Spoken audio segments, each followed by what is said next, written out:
Alhamdulillahi Rabbil Alamin. Il est dit La ya'rifu qadra ni'ma illa man faqadaha. Nul ne connaît vraiment la valeur d'un bienfait quelconque que Dieu lui a octroyé que celui qui l'a perdu. Et lorsqu'on perd un bienfait quelconque, eh bien c'est à ce moment-là, malheureusement seulement à ce moment-là, qu'on se rend vraiment compte de la valeur de ce bienfait. Et il est important de ne pas attendre de perdre le bienfait pour se rendre compte vraiment de la valeur de ce bienfait. Mais malheureusement, c'est un peu ça la règle en général, du moins chez moi le premier. Ayyuha al-ikhwatul kiram, il faut savoir que si Dieu t'octroie la santé, eh bien par la cause de cette santé, eh bien tu peux trouver la richesse. Tu peux profiter des bienfaits que Dieu t'a donnés, des bienfaits qui ont une relation avec la vie d'ici-bas ou autre.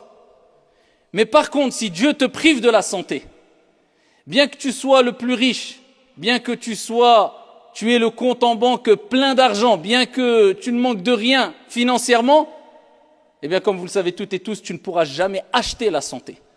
La santé te permet d'acquérir des bienfaits, parmi ces bienfaits la richesse.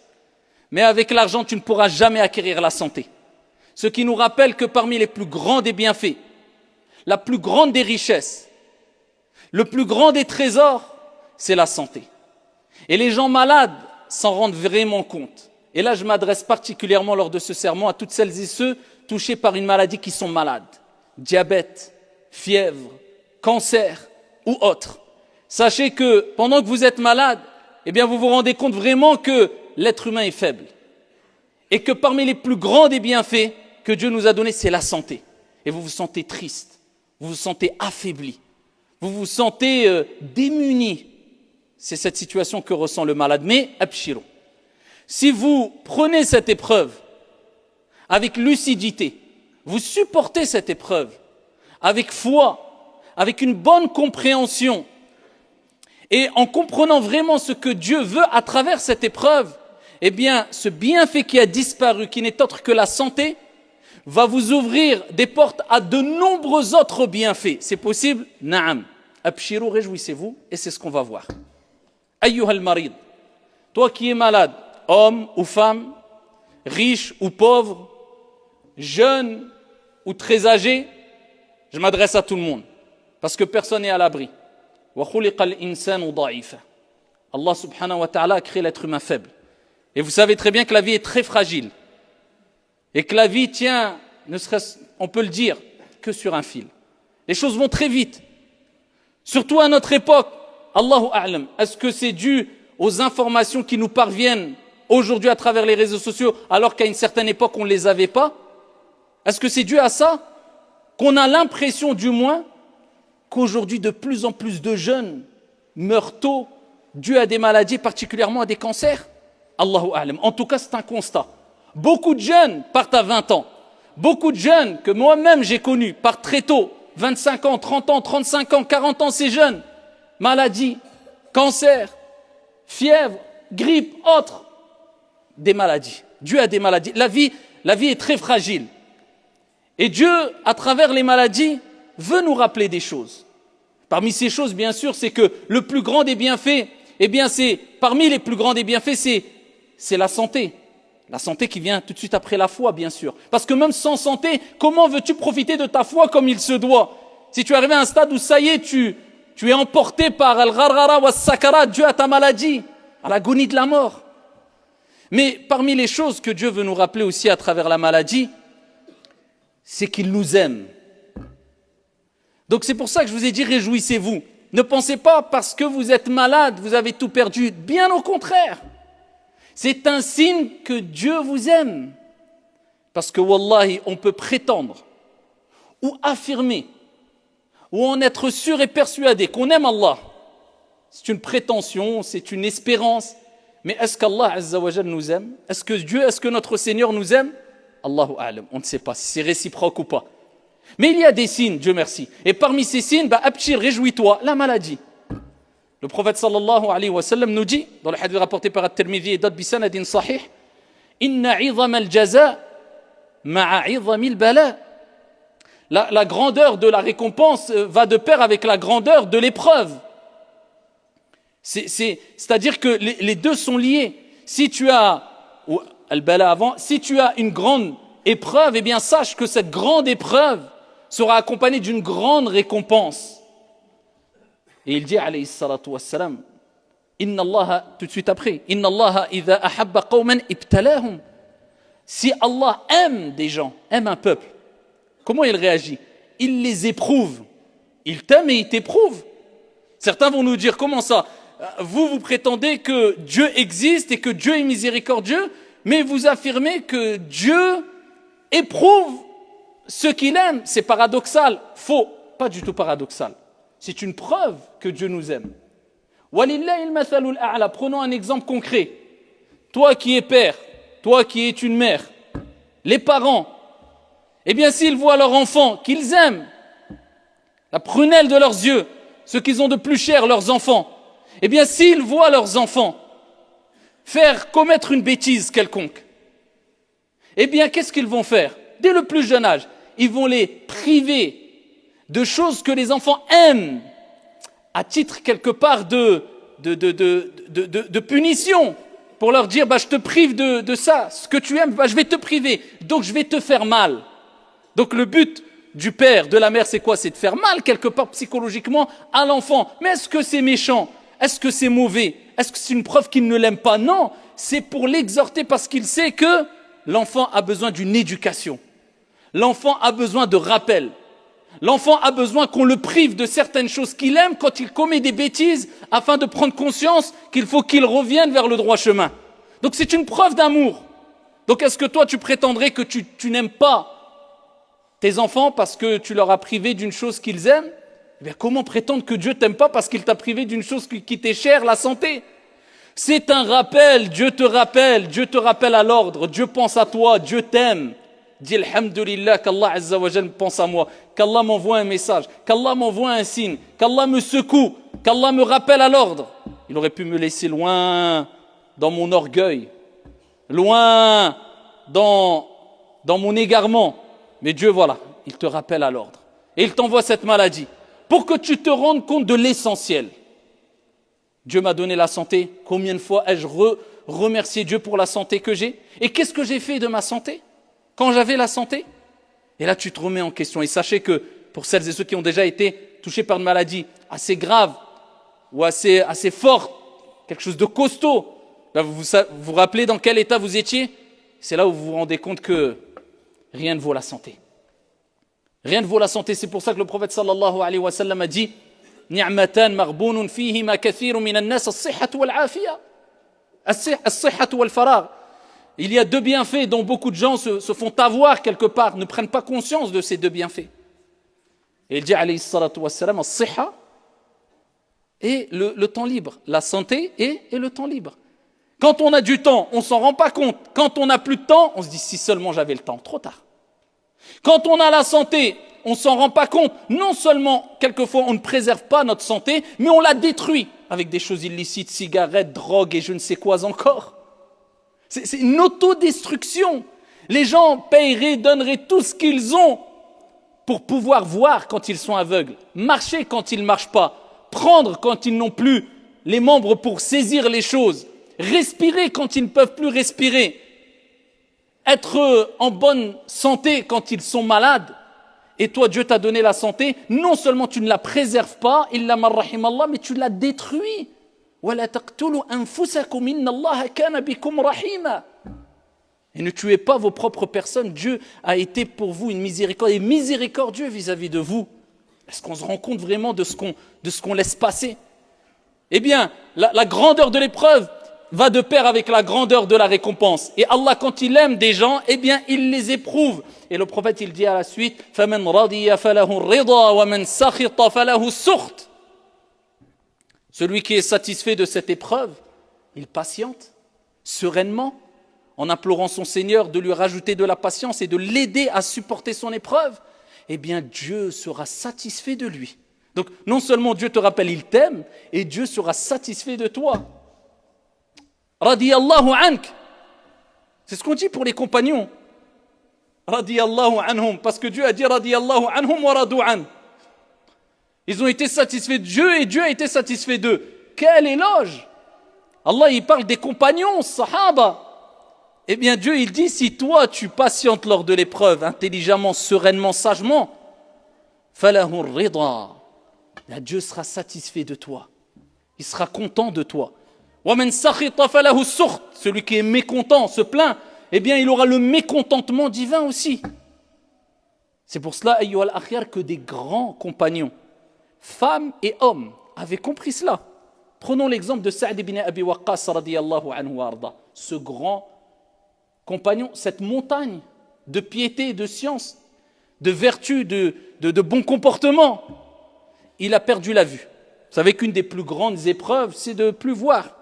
Ce qu'il y a de plus cher dans le corps de l'être humain, parmi les choses les plus chères, c'est la vue. Si Dieu te prive de la vue, que te reste-t-il parmi les bienfaits du corps? C'est parmi les plus grands des bienfaits du corps. Et c'est une des plus grandes épreuves que de perdre la vue. Mais la plus grande des épreuves, c'est pas perdre la vue, les yeux, mais perdre la vue du cœur. Qu'Allah nous en préserve. Eh bien, les gens couraient vers Sa'd ibn Abi Waqqas. Ud'u Allah lana, invoque Allah pour nous. Parce que Sa'd ibn Abi Waqqas avait reçu l'invocation du prophète alayhi salatu wassalam. Le prophète avait invoqué en faveur de Sa'd, en demandant à Allah d'accepter les invocations de Sa'd. Les gens, quand ils voyaient Sa'd, quand Sa'd s'est rendu à Mecca, eh bien, ils allaient vers lui. Invoque Dieu pour nous, pour la guérison, pour eux. Et quand il invoquait par la permission divine, eh bien, Allah Jalla wa ala acceptait l'invocation et il guérissait. Il y a un roulam, un enfant, j'ai oublié son nom, un enfant qui est parti voir Sa'd ibn Abi Waqqas. Il a fait connaissance avec lui, il dit, j'ai fait connaissance avec lui. Ensuite, je lui ai dit, tu as perdu la vue. Tu invoques pour les gens, pour qu'ils guérissent. Pourquoi tu n'invoques pas Dieu pour qu'Allah Azza wa Jal te guérisse et que tu retrouves la vue? Vous savez ce qu'il a répondu? Regardez où ils étaient, où sommes-nous? Ils avaient dépassé le degré de « Alhamdulillah, j'ai une épreuve, je suis malade, Alhamdulillah ». Non, ça, il avait dépassé. Ça, c'était un autre monde, eux, ils étaient sur une autre planète, eux. Il dit « Ya bunay, ô mon enfant, qada'ullah ahabbu ilayya min basari » Il dit la décision de Dieu, le destin, ce que Dieu a voulu, m'est préférable que mes yeux. Il aurait pu invoquer pour lui. Du'a mustajab, son invocation, elle était acceptée. Mais il a refusé. Pourquoi? Ils avaient dépassé, ils étaient dans un autre monde. Il dit, ce que Dieu a décidé pour moi, c'est comme s'il nous rappelait, si Dieu a voulu cela, il y a une sagesse énorme derrière, et je sais que c'est un bien, pourquoi je vais aller à l'encontre de ça? Je préfère supporter, bien que s'il avait invoqué, ce n'est pas mal. Tu fais les causes pour guérir, non. Mais il dit, le destin de Dieu, ce que Dieu a décidé, m'est préférable que mes yeux. Alhamdulillah, je patiente avec cela. Quel niveau ils avaient atteint? Abdullah ibn Abbas, il voit une femme, et il dit à notre compagnon, tu vois cette femme? Hiya min ahli al-jannah. Allahumma arzuqna al-jannah. Il dit, elle fait partie des femmes du paradis. Elle est là, elle est au paradis. Hiya fil jannah. Je dis, mais comment ça? Il dit, le prophète sallallahu alayhi wa sallam a eu une conversation avec cette femme. Elle est venue voir le prophète parce qu'elle était prise de crise d'épilepsie. Elle sautait partout, elle avait des crises, elle tombait par terre, et elle a dit, Ya Rasulallah, au messager d'Allah, invoque Allah, invoque Dieu pour que je guérisse. Le prophète sallallahu alayhi wa sallam, il lui dit, écoute, tu as le choix. Il dit, soit tu invoques et Allah te guérira. Soit tu patientes, walakil jannah, et tu as le paradis. Vous voyez? Qu'est-ce qu'elle a dit? Elle a dit, Ya Rasulallah, asbir, je patiente. Elle dit par contre juste une chose, quand j'ai mes crises, je tombe par terre, eh bien il y a ma aura, ma nudité qui est amenée à se découvrir parce que je tombe par terre, etc. Donc invoque Dieu pour que cette nudité ne se découvre pas. Et le prophète alayhi salatu wa salam a invoqué Allah subhanahu wa ta'ala.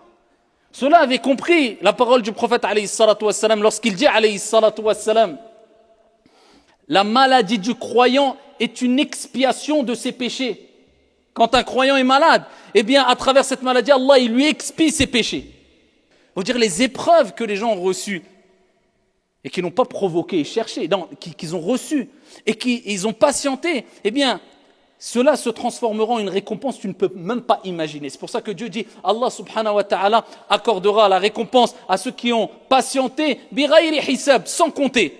Et les habitants du paradis, ils vont recevoir, réceptionner les gens au paradis.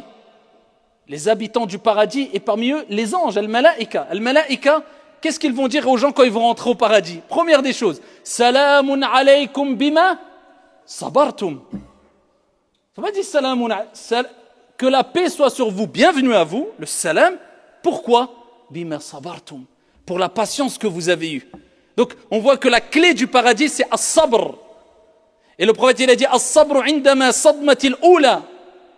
C'est au premier moment du choc que le croyant se doit de patienter. Plus que cela, ayyuha al-akhir. Vous savez que celui qui est malade, toi qui m'écoutes, qui est peut-être malade, petite maladie ou grande maladie, maladie irréversible ou pas, peu importe, eh bien écoute bien, tu as ce qu'on appelle ma'iyyatullah, tu as l'accompagnement de Dieu. Dieu est avec toi. C'est pas Allah, il est à côté de toi. Allah est proche de toi. Et c'est une proximité khassa, particulière, spécifique. Preuve en est dans le hadith très connu que vous connaissez toutes et tous, je pense, hadith Qudusi, où Allah subhanahu wa ta'ala dit Yabna Adam, ô toi enfant d'Adam, pourquoi tu ne m'as pas visité alors que j'étais malade? Allah il dit ça, alors que j'étais malade, tu ne m'as pas visité. Le serviteur dira Ya Allah, comment aurais-je pu te visiter alors que tu es Rabbul Alamin? Pour dire, toi, Allah, malade, je vais te visiter, c'est toi le Seigneur des mondes. Allah, il explique. C'est pas Allah qui est malade, au premier sens du terme. Non, Allah, il explique. Il dit, un tel était malade et tu ne l'as pas visité. Si tu l'avais visité, tu m'aurais trouvé auprès de lui. Vous savez, quand quelqu'un a un enfant qui est malade, un parent par exemple, ou quelqu'un proche de sa vie qui est très malade, tu as tendance à dire Walillahi al-mathalul a'la. Il est malade, c'est comme si j'étais malade. Tu ressens Dieu à quoi? À la proximité, à l'amour que tu portes vis-à-vis de la personne. Eh bien, Dieu ne dit pas que lui, il est malade.